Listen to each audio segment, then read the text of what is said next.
I keep on saying to my wife, I'm continue working until one of these advanced reactors or fusion comes online. But I have a race. I hope I win on that. My comment is net zero without fission or fusion is just hot air. European utilities are not very comfortable funding these projects, or at least the sort of the conventional reactors that we've seen. Um, for example, the Olkiluoto reactor in Finland was the first reactor to be built in over 15 years, and it was very much delayed and causing issues and funding delays for the owner, which is Ford. So in contrast to what you see in the renewable space, nuclear energy just sort of completely, got turned into itself. Slowly but surely, there has been some developments that now make it a little bit more exciting and interesting. I'd much rather live close to a nuclear power plant than a coal power plant, for instance. And so, I personally have a pretty open mind about, living near one, but I don't think that's a universally held view. And so, yeah, give us a sense of how the NIMBY arguments playing out. How safe are these things? Should people feel comfortable living around them? I feel very comfortable living close to a nuclear power plant, but I know people who are quite unhappy and upset about doing that. And perhaps we can look at an individual reactor, the Indian Point nuclear reactor, located 25 miles north of New York City. Good morning, good afternoon, everyone. This is Rob Barnett, and I'd like to welcome you to today's BI Energy Exchange, where we talk about our research and the latest developments in energy markets. Today, we're going to have a little bit of a special conversation because we've got Chris Gadomski from BloombergNEF joining us.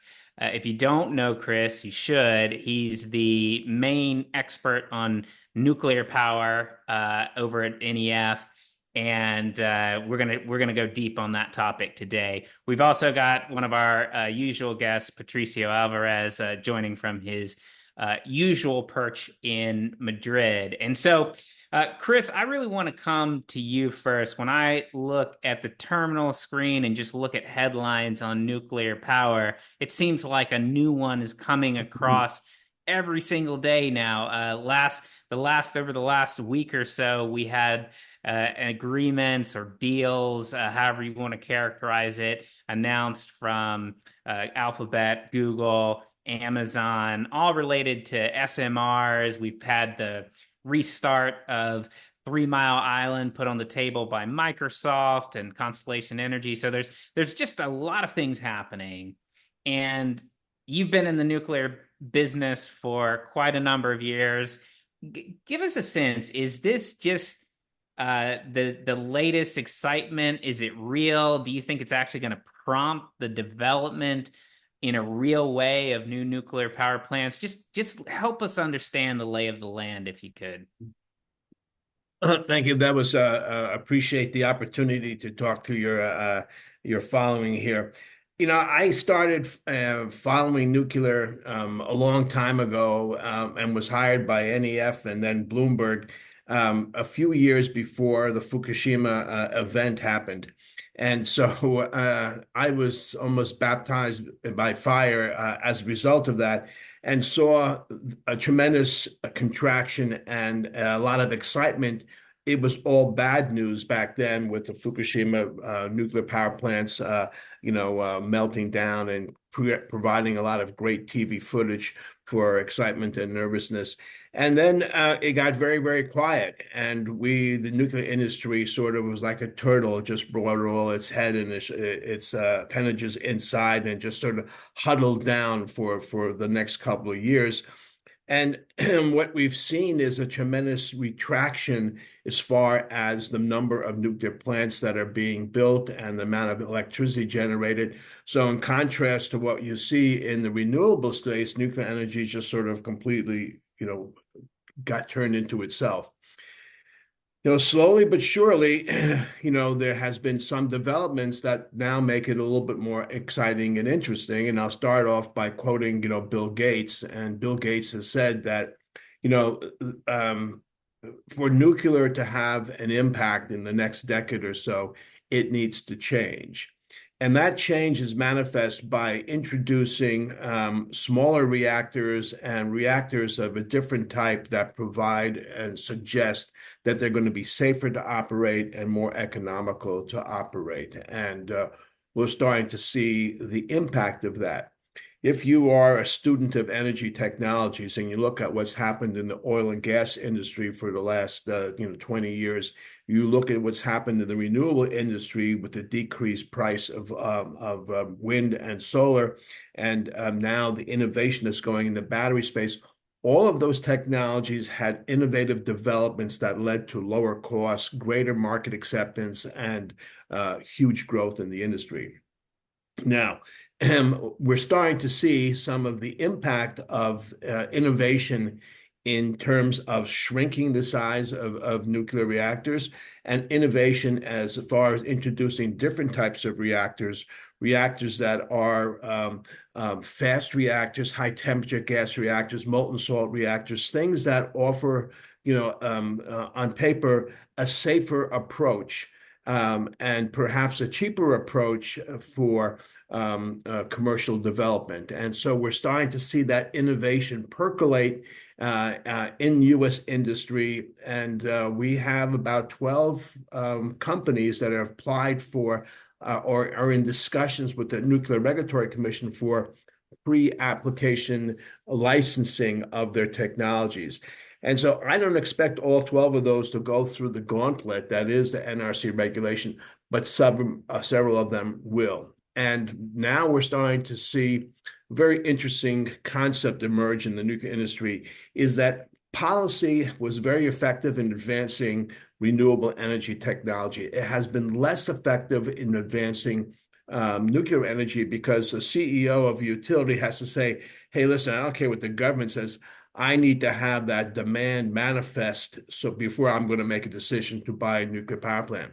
All of a sudden, we're now seeing a situation where there is market pull in addition to policy push, and now we're starting to see all this excitement driven largely by the data center demand, which requires 24/7, hopefully optimally clean energy, and nuclear power is in a pretty good position to go ahead and do that.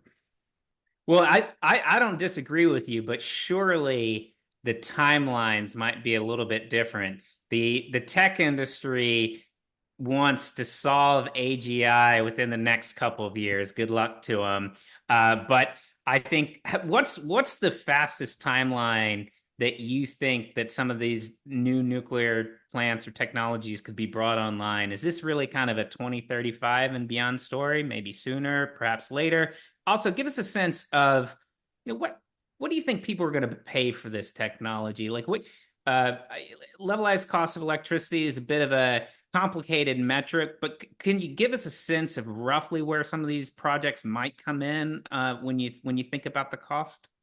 Right. So let's start with the timing of that first. And so if you imagine a queue of 12 companies, advanced reactor companies, talking with the NRC to go ahead and license their technology, and they're still in the queue. Once they apply formally, it's a 2-year time frame minimum.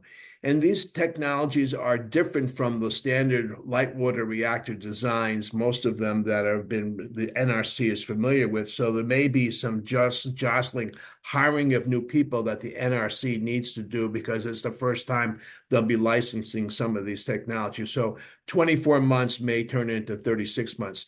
So if they start in 2025, you're looking at 2027, 2028, till you have a license. And it would be prudent for companies, utilities, to not start the construction project until there is an approved license. And so once there is an approved license in 27 to 28, your guess, 3, 4, 5 years to go ahead and build something like that. So we anticipate nothing until 2030, and some people say, hey, we're being pretty optimistic about all of that. And I think that there could be some sort of unusual development that delivers um, electrons from advanced reactor or an SMR on the grid by 2030, but I think I would be more comfortable in saying that it would be coming in the early years of the next decade. Now, talking about cost, there's been a lot of speculation. Of course, no one in the advanced reactor community likes to talk about cost. God forbid we talk about cost of some of these technologies. But I understand from what I've read and from what I understand, and I've asked point blank because I know all the CEOs and all the CFOs of 80% of the advanced reactor companies that are going through there, and talk to them regularly. They don't like to talk about cost because the design hasn't been finalized yet. They don't know what the impact of inflation and what the impact of interest rates are going to be. But I think that the last published price I saw for the deal that Microsoft signed with Constellation Energy for rehabilitating the 3 Mile Island reactor number one is around $100. $110 is going to be the cost that they'll be buying the electricity for, and that's considerably more expensive than the electricity that's available in the PJM area right now. Very interesting. Patricio, I want to bring you into the conversation, get your reaction on two components of what Chris just laid out there. So one, I'm curious, given your perch looking after some of the utilities there in Europe, are they comfortable with the cost profile of nuclear? Kind of where are they at? I know you used to cover EDF when it was a listed entity, and I'm also curious just to get your sense of how comfortable in general you think utilities are with new technologies. How much do they want to put this in their own portfolios, given some of the licensing issues, the technology issues Chris was just laying out there? Sure. So in the first part of that question, I think European utilities are not very comfortable funding these projects, or at least the sort of the conventional reactors that we've seen.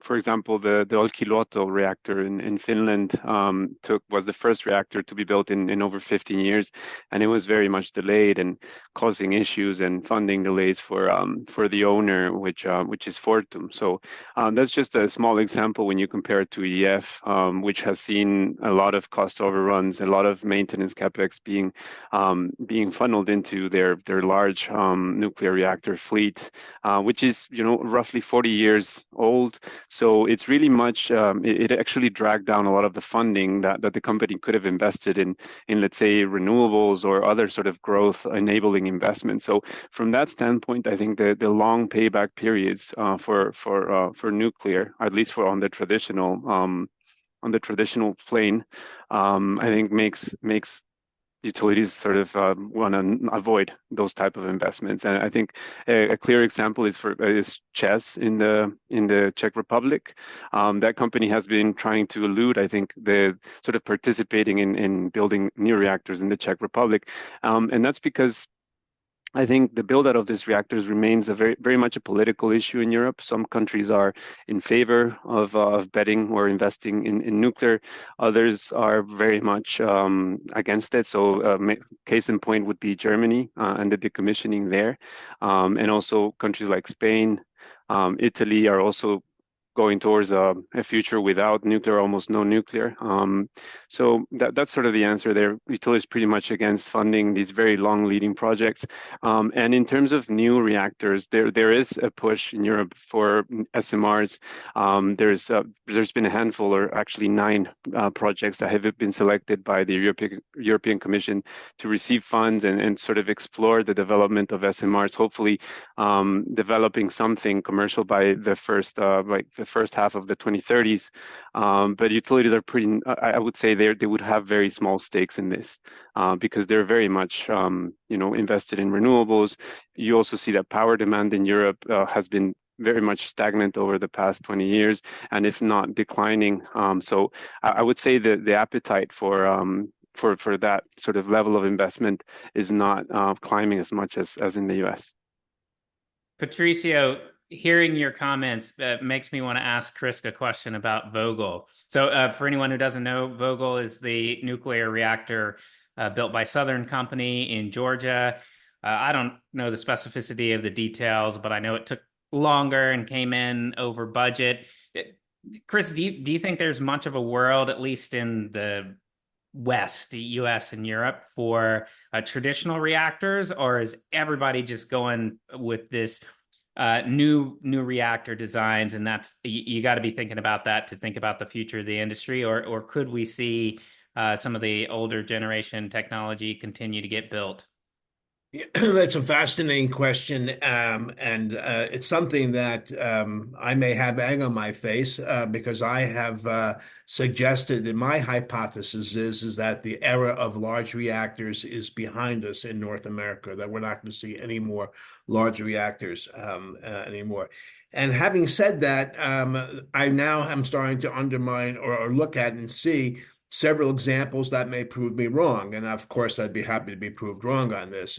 For example, the Loan Program Office of the US DOE has a war chest of $250 billion that they're dying to give to some utility that is willing to sort of jump off the cliff and build another nuclear reactor. And so you have allegedly cheaper capital available with which to build something. And at the same time, you have the utilities frightened to death to go ahead and double and become the next victim of a cost overrun nuclear power plant. Vogtle cost $34 billion and took 10, 11 years to go ahead and build. So you sort of question yourself, well, how far down the learning curve is the second one going to be, or the second construction project going to be? Is it going to be 10% less, 20% less? There are some studies out there at MIT say, yeah, it could be as less as 40% less. And so then you're looking at, 40% to $34 billion for two more reactors. And so plausible that someone would do that, but I still am betting that the SMRs are going to rule the day. However, I am aware that the sister project to Vogtle was building reactors at the SCANA facility in South Carolina, and that was abandoned because of cost overruns, project mismanagement, you name it. But that first reactor, SCANA number 2, the second project there is one existing reactor. That's like 48% complete. And so the cost perhaps to bring that online is now being investigated by officials in South Carolina. So if you have a partially completed reactor, maybe it's the cheaper, fastest way to go ahead and get that online. And there is precedent for that because the Watts Bar 2 reactor started construction a long time ago, started and stopped, and then was finally completed, for a cost of $4.5 billion back then, which was high, but nevertheless cheap compared to what we're looking at spending now. And then finally, go ahead. Let me add one more point to this, and I'll go ahead. I also have talked to some of the utilities in surrounding some of the areas where there are data center alleys. And they question me and say, hey, listen, why should we build a first of a kind SMR when we've gone through the regulatory gauntlet already with a large reactor, and they built it, it's operating. So, they're looking at, because of anticipated demand increases, that gigawatt-sized reactors are increasingly attractive to them. I counter to them and say, hey, listen, single shaft risk, you're much better off going ahead with a SMR, which perhaps you could get online before you got one of these large reactors, which takes probably 10 years to bring between licensing and construction, optimistically. So I'm still relying on my gut feeling that SMRs are going to win the day as opposed to large reactors, because we just don't know how to build them anymore in this country. Yeah, fascinating. I was going to comment on your discussion there around SCANA and the South Carolina plant. I grew up in South Carolina. My folks live there, and it's just mesmerizing to contemplate spending that amount of money and then just walking away from the project kind of midpoint. So be curious. I like your thesis there. It'd be interesting to see what happens with that one. I'm curious just generally, and by the way, for anyone who's listening, I am monitoring the Q&A chat, so ask some questions. We'll try to work them in. But Chris, before we move on to some of the questions that the client's been tossing into the chat, can you give us a sense of a couple of things around SMRs? So one, I believe SMR technology functionally exist in the world, like nuclear submarines, aircraft carriers. I mean, is it basically taking that technology that's already got a military use case and bringing it to the public? Like, how different are the designs? If you could give us a sense there. And then I'm curious about the sort of business model that could emerge for them. So, like, what's the most likely scenario? Do utilities or companies go in and sort of plop the initial SMRs at existing sites where you've already got transmission infrastructure and you sort of just add some amount of megawatts to maybe a facility that's already operating or mothballed or something like that? Or do you think they go greenfield? You know, where's going to be the most efficient way to try to sort of test the technology in the real world? Okay, let me start by suggesting that there are now, for utility decision makers, there's 5 pathways to get nuclear onto their grid. So the oldest, and each of these 5 different pathways present a different amount of technical risk, market risk, you name it. So the first pathway is going to be developing large reactors, the gigawatt-style Westinghouse AP1000 or the Korean reactors that are very, very large, the first pathway. The second pathway is what I call SMR, small modular reactors, which represent just a shrinkage in size of the reactor. And they're represented by companies like Westinghouse, which has an APR 300, General Electric Hitachi, which has a 300 boiling water reactor, and Holtec, which is developing a design also 300. So the innovation there is just shrinking the size of these reactors. The next category is the advanced reactors, and the advanced reactors are departure from typical light water reactors that constitute the great majority of reactors out there right now, and they are operating in a fast spectrum. So fast spectrum, like the TerraPower Natrium reactor, you have higher speeds of neutrons and electrons moving around, and you have you don't need to have the containment vessel because you're using a different cooling mechanism. You're not cooling with water, you're cooling with sodium. X Energy, another one of the companies that has partnered with a data center provider, they are using advanced fuels that are going to be cooled and heat carried away by helium gas. So there's certain innovations over there, and they're all first of the kind and provide different risks. The fourth pathway is the micro reactors, very, very small reactors that are being built, for example, by Oklo, again, by Westinghouse, which are less than 50 megawatts, very, very small. And then finally, the last pathway is going to be fusion technology, and we can't underestimate the potential of fusion. I visited several of the fusion companies all over the world, in Europe and in south of France and throughout the US over here. And there are a technology that cannot be ignored. And the advantage of fusion is that you have a much easier regulatory pathway, and you don't have the legacy waste, and you don't have the safety issues that presented by some of the advanced fission reactors. So 5 choices for a utility to go ahead. So how they perceive their risk, how they perceive the timing that they need the additional cathode will sort of help them guide what's going on. I think it's going to be very, very difficult to build a reactor at a greenfield site. It's much easier for tax credit incentives from the U.S. government to go ahead and repurpose a retired coal plant to gut the existing coal facility and put in an advanced reactor. And we see Bill Gates's TerraPower natrium reactor proceeding down that pathway. And in Northern Virginia, you're looking at Data Center Alley south of Washington, D.C. Dominion, the local utility, is looking at an SMR, which is probably a boiling water reactor from General Electric or an advanced pressurized water from Westinghouse, which is going to be that second category of technology, very, very different from the first. They will probably try to add on to an existing nuclear site or perhaps develop a green field, which would take significantly longer.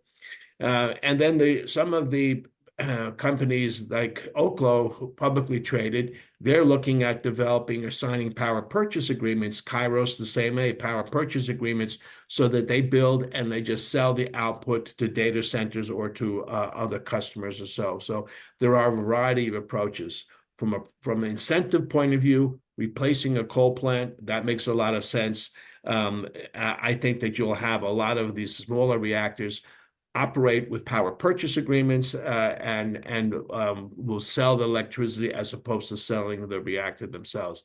And fusion, who knows? It's very, very interesting technology. It should be on your radar screen, and we'll wait to see how fast they will be developed. They've attracted $7.1 billion, according to the Fusion Industry Association, and you can, at several places around the country, go into a fusion device and walk around and look at it, and you can see and touch these things, which is fascinating. Very, very, very interesting, Chris. Patricio, I want to come back to you for another angle on this question. And if you go into your terminal, there's a function DSCO. This is where you can search transcripts, earnings, presentations, SEC documents, and just get a sense for whether a topic is being highly discussed amongst management at companies or not. So if you go in and you type AI, you see this hockey stick. Suddenly, over the last couple of years, everyone's talking about AI. When I go to the S&P 500 and do that search and just put in nuclear power, it's not a hockey stick. It's sort of like an undulating line. So it doesn't look like nuclear is getting a ton of discussion. Maybe trending a little higher. But I'm curious, Patricio, like, are your companies, do they even talk about nuclear when they have their earnings calls or presentations? And I'm curious also to just hear a number of your companies have renewables focused divisions. They've taken their renewable development arms and essentially put them in sort of like a sub entity. Is anybody talking about doing anything like that with nuclear? Yeah, so I think a good way to describe it is not really. I wouldn't say as much as probably it is in the case in among U.S. utilities. As a matter of fact, we had Iberdrola reporting this morning that that's the largest utility in Europe in the stock 600 by quite a margin, and they had a question specifically on potentially replicating something similar to the situation with the 3 Mile Island. I think the CEO or the chairman answered in the same way that anyone would. I think in Europe it depends on regulation. For example, in Spain, Spain is on track to start decommissioning its nuclear fleet from 2027 all the way throughout to 2035. And I think the general consensus is that while building new nuclear reactors, can face cost overruns. It takes many years, regulatory delays, and all these things. I think the consensus is that repurposing or extending the life of the reactors is feasible from a cost perspective, and it also produces reliable power at a relatively cheap cost once you look at the amortization of the capital over time. So I would say there is appetite to extend, but to extend the lifetimes of nuclear reactors in Europe, but it all remains sort of more of a political or policy question. Just by the way, let me inject here quickly. For anyone who's listening, who's based in Madrid or Europe more broadly, or even in the States, you want a trip to Spain on the 21st of November, Patricio and I are going to be having an event in Madrid with some of our colleagues to discuss the role that AI data centers could be playing for the future of energy demand. We'll certainly talk a little bit about nuclear, but also all of the other sort of technologies that are feeding into that story. So please join us. We've also, on the 22nd of November, got an event, a small event in London that we'll be doing on this topic as well. So plenty of opportunities to come say hello in person. We'll try to do something in New York, get Chris and I in the same room together before too long. Because that's probably an easy win. And so with that, let me just we're going to run over a few minutes, but it's a fun conversation. So I want to do that as long as you can stay, Chris. And we've got several questions in the chat from so the clients here that are listening. And a number of them relate to the licensing process. So I'm just going to try to summarize the sort of vibe. Basically, why does it take so long to license a new reactor? Is there any way to speed that up? Can you give us a sense of what that looks like? And is there perhaps a path to do these more quickly from that perspective? Well, it is a very problematic area for these advanced reactor companies. So imagine you're an advanced reactor company and you say that you're raising cash from private equity or for somebody on the street, and you say, I need $500 million to go ahead and move this to move my technology forward. And you're talking to the people on Wall Street, and they say, "Oh, great, yeah, here's $500 million." Or before they give you the $500 million, they say, "What are you going to spend it on?" And so, "Oh, we're going to give it to the government so we can license our technology." And they applaud and say, "A great idea. I'll see you later." Okay. So that's the problem that exists now. NuScale has said that they've spent $500 million, maybe 1/5 of that got given to the NRC. But the rest of it in preparing all the documentation that they need to go ahead and submit this very significant licensing process. And we need to be grateful to a certain extent that this process happens, because we don't want a bunch of hooligans running around licensing nuclear power plants, operating them, having unpleasant outcomes later on. But the Advance Act, which was passed a couple of months ago and signed into law, tasks the Nuclear Regulatory Commission to, hey, listen, guys, you got to do something about this. You got to speed up the process, and we're going to try to sort of take and relieve some of the financial burden. This is not what I understand. They're working out the details of this. But the going rate for having a licensing for someone from the NRC, a staffer, sit in on your licensing discussions is now $320 an hour. So you have a startup going into the NRC, and you come in with 1 or 2 people or 3 people at most into the meeting, and there are 20 people from the NRC sitting there waiting, drinking coffee, and charging $320 an hour. That's kind of an untenable situation and a burn rate that goes very, very quickly. The Advance Act is going to try to speed the process and reimburse or rethink the fees to make this a faster and less onerous proposition. And we hope that will happen.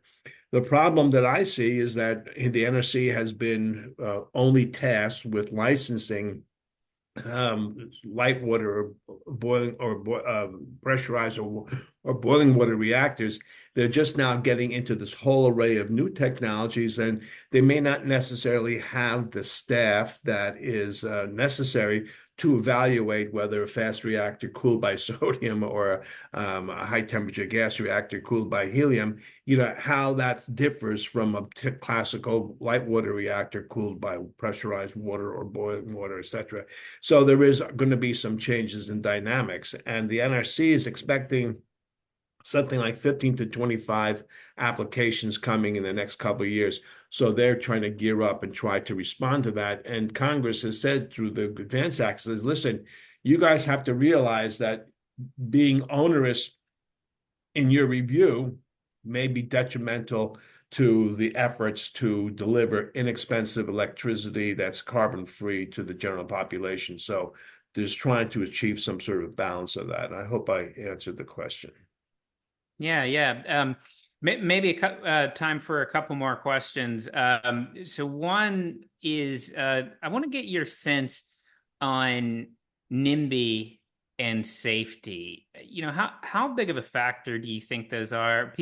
Are people going to just go to town to try to stop these things from locating in their proximity? I'll say, as someone who grew up in proximity to nuclear power plants, I think, obviously, if you have, a sort of, catastrophe, it could be bad, but, on a day-to-day basis, I'd much rather live close to a nuclear power plant than a coal power plant, for instance. And so, I personally have a pretty open mind about, living near one, but I don't think that's a universally held view. And so, yeah, give us a sense of how the NIMBY arguments playing out. How safe are these things?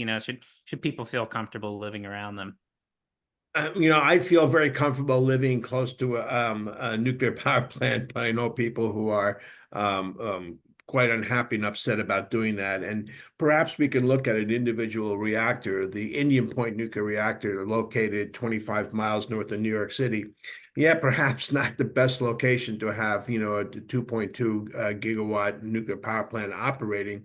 And it was closed primarily because of opposition from Robert Kennedy and Riverkeeper, who was worried about the fish that were being, impacted by the operation of that reactor, and then by Governor Cuomo at the time, who was, nervous because he was 20 miles downwind of the reactor and fought pretty aggressively to go ahead and close it. Now that it's closed, what has happened is replaced that the CO2 emissions from the region have skyrocketed, because instead of 2 gigawatts of nuclear power producing carbon-free electricity, you've got 1,800 or 1,900 megawatts of combined cycle natural gas, polluting the air and releasing a tremendous amount of CO2. And the people in the community are suffering, as I suffer in Westchester County, from much higher electrical rates and super high natural gas rates to keep heat my house. So people are starting to realize that there is a trade-off between, am I feeling safe, or is my pocketbook being picked by these types of decisions? There is an effort to repurpose the Indian Point nuclear power plant, and you see both sides coming out of the woodwork. One side says, oh my God, we're certainly not going to go back to having a nuclear power plant there. And on the other hand says, well, there's a tremendous amount of tax advantages for the community for going ahead and doing that. Plus, you have this huge industrial site, and you have a tremendous demand for electricity, and growing demand given the electrification of heat pumps, the electrification of automobiles, et cetera. So, we could use some carbon-free electricity in the area. So it goes back and forth. If you're going to be living in a community where there is a coal plant being closed, and your future is tied to that coal plant or generating electricity from that coal plant, you would most likely welcome having a cleaner nuclear power plant coming on. And, if you look at the statistics, accidents do happen, but very, very rarely. And the two people who died at Fukushima died because one guy had a heart attack because of eating too many McDonald's hamburgers, and the other died swept away by a tsunami. So they weren't killed by the radiation or so, but there was a lot of disruption from the evacuation. I visited Fukushima 2 years afterwards, and I think that the Japanese government went out of the way to make sure that they were protecting their citizens in a great way. Perhaps a little bit of overkill over there. My favorite experience was eating sushi in a restaurant, a few miles down from the Fukushima reactor, and remarked at how large the pieces of sushi were. So I was a little bit nervous, but I'm still here, and my wife says I don't glow green at night, so I think we're okay on that. So NIMBY is a concern, but there are certain people who would really like to see the economic benefits that nuclear power plants bring to the community. I love that anecdote. Thank you so much for sharing it. Okay, let's end with a big picture question, and I want to come to both of you. I'm going to come to you first, Patricio. The elephant in the room when talking about nuclear. Why are we doing this? Because I think we are talking about it because we're talking about the so-called energy transition, the idea of hitting net zero emissions. And if you've got your energy thinking cap on and you say, hey, look, let's take power sector emissions to zero. Well, how do you achieve that? And it's very hard to contemplate only doing it with wind and solar. You probably have to have some amount of nuclear. Maybe there's even carbon capture and storage or hydrogen or something that we haven't even invented yet. But I'm curious, Pat, and we'll come to you next, Chris, for the same thing. You look out to, say, 2050, 2060. Give us a sense, is nuclear going to be a big part of the equation, or is it going to be a rounding error? Because if it's going to be a big part of the equation, I think that means investors today have to start thinking about that long-term evolution. How does nuclear fit in the mix? How do you include it in your own sort of thinking about how that evolution occurs? So, Patricio, over to you. What's your sense? Nuclear, rounding error, or a meaningful contribution to electricity out in 2050, 2060? I think that it should be meaningful. Nuclear power still contributes roughly a fifth of European power demand. So thinking that it provides a reliable baseload, output, and it's emission free.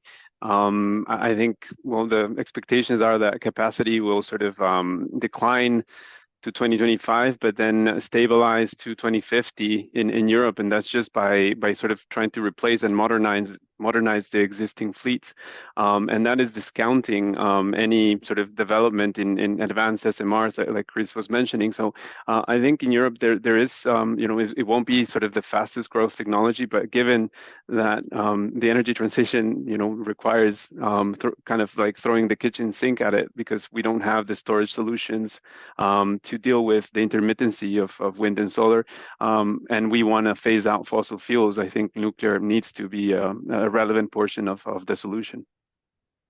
Okay, Chris, over to you. Same question. Thinking cap, long-term, 2050, 2060. I hope you're here to see it. What's it going to look like?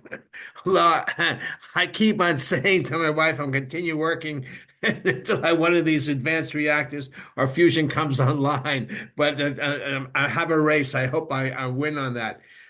My comment is net zero without fission or fusion is just hot air.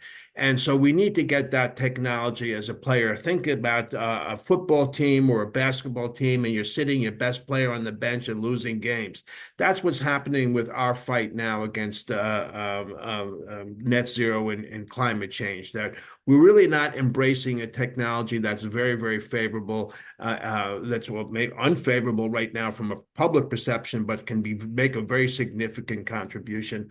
We're not solving the CO2 emissions problems. The CO2 is continued to be a problem.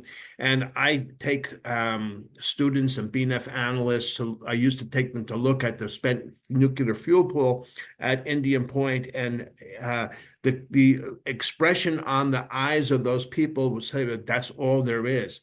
So we can manage and deal with the radioactive waste from nuclear power plants much easier than we can deal with the CO2 emissions that are flying around the atmosphere now. That's going to be very, very difficult to go ahead and matter. I think that fusion and fission are going to have both a role to play. And fusion, when you think about it, there's a big effort going on in California. There's a big effort going on in Germany, two very, very anti-nuclear communities. And I think that there is going to be a role for both of those technologies to play. Having said that, it's very, very hard to do. It's very, very complex, very, very challenging. And the road is not going to be necessarily easy. It's not a yellow brick road. It's going to be very, very hard for those innovative companies to get the proper capital and the public buy-in to go ahead and deliver that. But as we proceed closer to 2050 and the problems are not being solved, I think there'll be greater public acceptance from a political point of view and from a social point of view to say, hey, maybe we should give nuclear a much closer look. And we're starting to see that happen right now. Fascinating. Okay, we're going to leave that the last word. There were some questions we didn't get to, so we'll follow up with you individually on those. Some of the questions related to politics. So, how's the election affect this issue? I'll just quickly highlight that next Tuesday, October 29th, myself, Nathan Dean, our head policy analyst there in Washington, D.C., several others from the team, we're getting together to talk about the election and how it could affect things like this. So if you want to register for that and you can't figure it out, just shoot me an IB. We'll get you the details for that upcoming event again next Tuesday. And I think it's at 10 a.m., same 10 a.m. US, same time. And then we hold these calls every Wednesday, 10 a.m. New York, 3 p.m. London.